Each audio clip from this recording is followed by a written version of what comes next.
in shock, where he is just like, is this guy serious? Next thing you know, Dean Ambrose hits the Dirty Deeds. Not the double arm DDT, but the original Dirty Deeds, that headlock driver. Dean Ambrose hits that move and covers Undertaker. 1, 2, Undertaker again kicking out. And Dean Ambrose now is just at the point of almost tears, where he's just like, what am I going to have to do? Are you serious? So, Dean Ambrose is going for the Dirty Deeds again. Undertaker counters. Taker goes for a tombstone. It's basically an ending full of major counters until the Undertaker picks him up and he just grabs Dean Ambrose and locks him in tight with his arms. And you're telling that Dean Ambrose is trying to counter so much. His legs are just kind of flaunting a little bit. And Undertaker leaps up, bam, tombstone for a third time, and Dean Ambrose just looks dead. Undertaker crosses the arms over, does the little tongue thing, bleh, and Undertaker, 1, 2, 3, gets the victory at WrestleMania. And Undertaker does his usual deal where he gets on a knee, and he's doing his deal. Dean Ambrose is slowly getting up. He's obviously disappointed in himself, but Undertaker comes up to him, he extends out his hand, and Dean Ambrose shakes his hand. Now this is kind of like a mini passing of the torch between the two of them, where Dean Ambrose is basically being told by the Undertaker, hey, you know something? You weren't the third wheel in the Shield. You have proved yourself tonight. You have earned my respect. And that's basically what this is all centered about. For Dean Ambrose, it was earning the Undertaker's respect. For the Undertaker, it was making sure that he goes out one last time against somebody at their very best. So that is how I would book Dean Ambrose versus the Undertaker at WrestleMania. Oh, man, that was quite amazing. So let's see how they do with that. We're going to get into the breaking news, which starts off with Austin Aries finally signing with NXT. He actually made his debut in an NXT taping. And honestly, guys, I am very happy to see that because he is a Milwaukee native. He is a guy from Ring of Honor. He's a guy from TNA. He has done so much in the business. I'm looking forward to seeing what they do with him in NXT. Do I see him going on the main roster? No. I honestly do not see him going on the main roster. And honestly, if he does, I just am worried that he might get underutilized like they've done with Tyler Breeze and Kevin Owens and Adrian Neville. Because it's just one of those things that WWE has a habit of doing, especially when under the control of Vince McMahon. So I don't see Austin Aries getting that, main event call-up. But I do see Austin Aries creating such memorable matches on NXT. I'm looking forward to seeing how things go.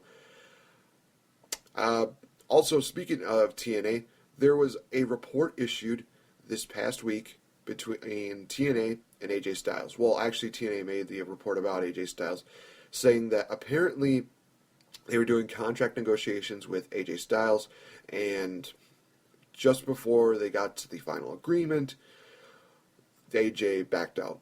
And they made it seem like they've been talking about this for months. Now, AJ's manager actually made it seem, he said that it is true that they did have some talks about this, but the thing about it is that for the last few months, there has not been any exchanges or communications between the two parties, and that before they could come to a final agreement, that was just when they stopped talking.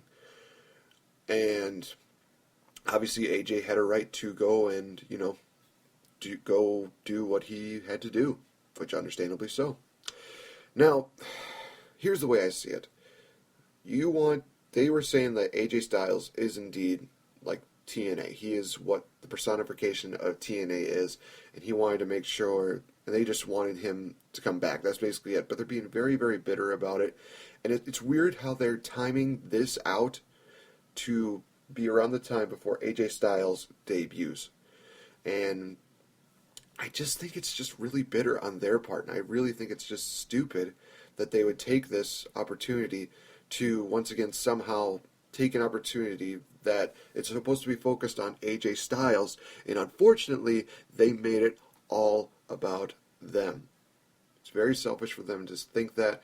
I wish that TNA would just, sometimes either A, keep their mouth shut, or B, just learn to leave well enough alone, because I didn't see them doing this kind of deal when Sting got signed by WWE. I didn't see them do this when, R-Truth got signed by WWE. I didn't see them doing this when Samoa Joe got signed by NXT. Suddenly when it's AJ Styles, oh, he's Mr. TNA. No, we have to protect our interests and blah, blah, blah. It's like, really? Come on. That's just really, really, really dumb. Speaking of TNA and sort of dumb ideas, Matt Hardy this past week became the new TNA World Heavyweight Champion, and he also became a heel after Tyrus turned on EC3. Then after the matchup was over, it was a last man standing match, so Matt Hardy became the last man standing to win the title. And also there was a stipulation added that if Matt Hardy lost, he would have left TNA. I would have just had Matt Hardy lose. I'm sorry. This was just one of those really painful feuds that just has been going on for a long time. And this has not made Matt Hardy look like a valid champion at all.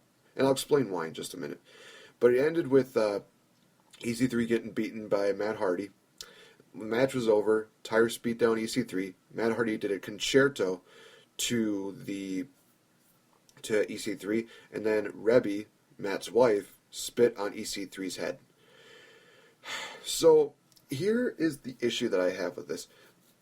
The matches that they've had have made EC3 look amazing, and Matt Hardy still looks like, he still looks like the same guy that, people have been seeing for a long time.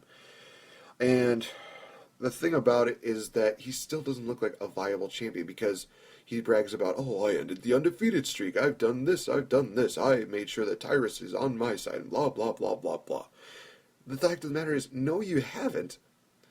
EC3 has only been pinned one time, and that was against Bobby Lashley at a lockdown a few years ago, which I'll get into more of that in a different podcast. But the thing about it is that unless Matt Hardy was dealing with something with unless he was dealing with something with, whether there's another person involved or a certain stipulation, he never really truly beat EC3. That's just my fact on it. And the fact is that Matt Hardy, he's better as a tag team wrestler.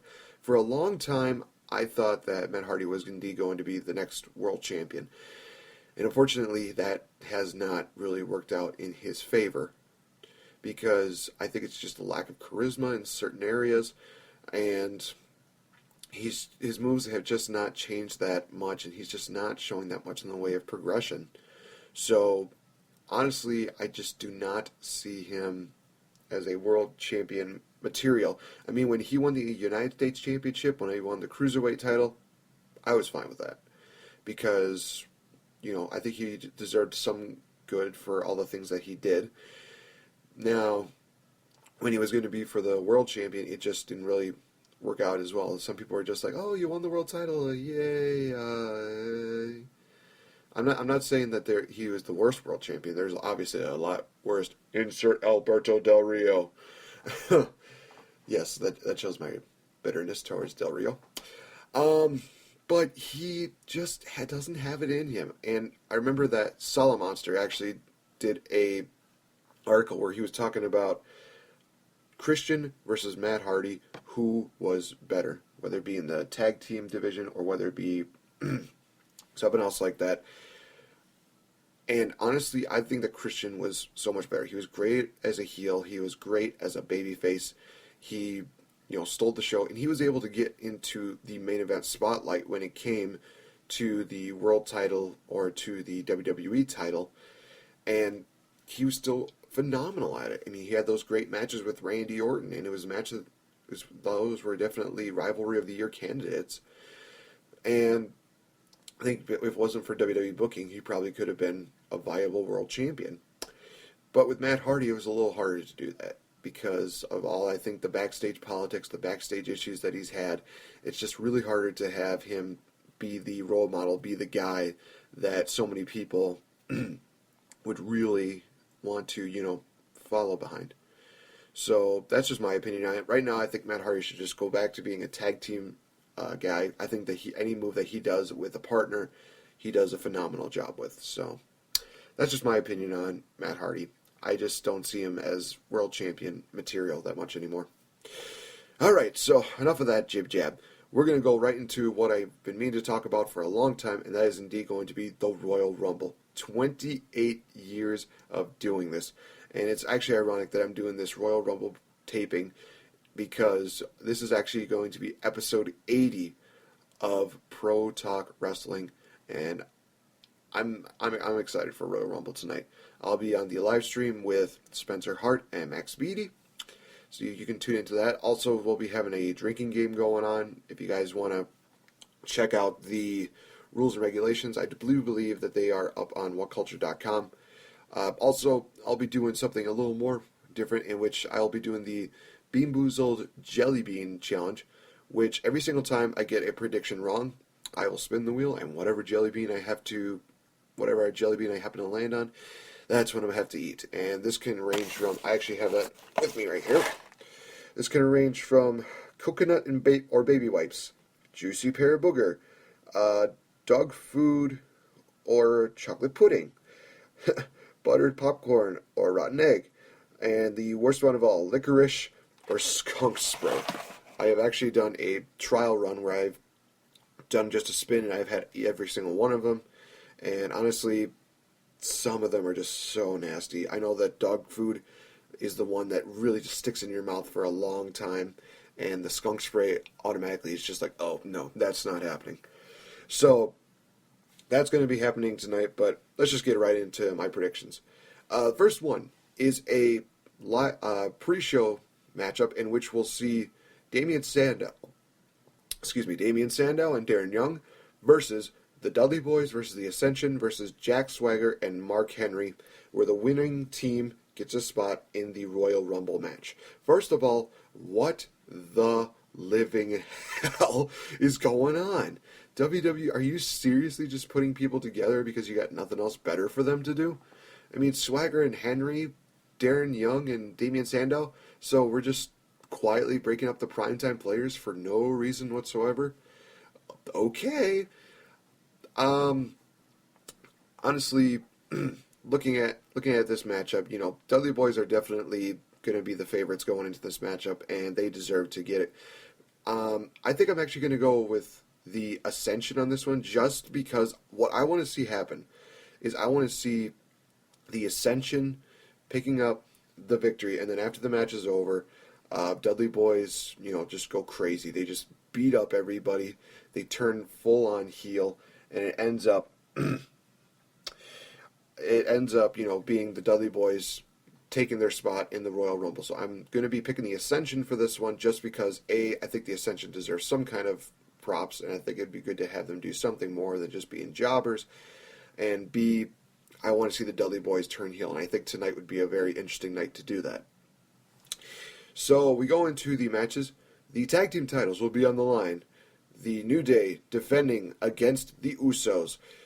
Got to go with the Usos because the New Day has had the titles since August, and I think it's just high time for them to, take a backseat for the tag team division, and the Usos have to get back on top because they are the, Slammy Award-winning tag team right now, even though it should have been the New Day, honestly.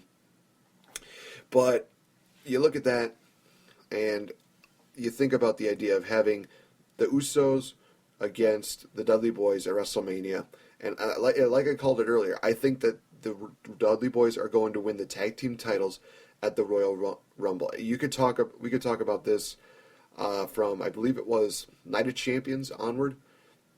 I kept saying that the Dudley Boys are going to be the tag team champions, most likely at WrestleMania. Would I love it for it to be sooner? Yeah, probably. I would love for them to at least have one more tag team run before WWE decides to split them off and have, Bubba Ray be Bully Ray and Devon doing whatever they have him doing. Maybe they'll have him in another random tag team pairing like they're doing such an amazing job with now. We go into the United States Championship. Kalisto will be invoking his rematch clause, and he will take on Alberto Del Rio in the quote-unquote rubber match for the United States title.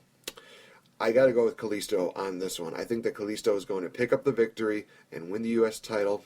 I think Sin Cara is still going to be out for a while with a shoulder injury. And honestly, if they have Kalisto as the tag team champions and the United States champion, I would actually be okay with that. because it's been a while since they've had something like that happen. I think that for Kalisto to be a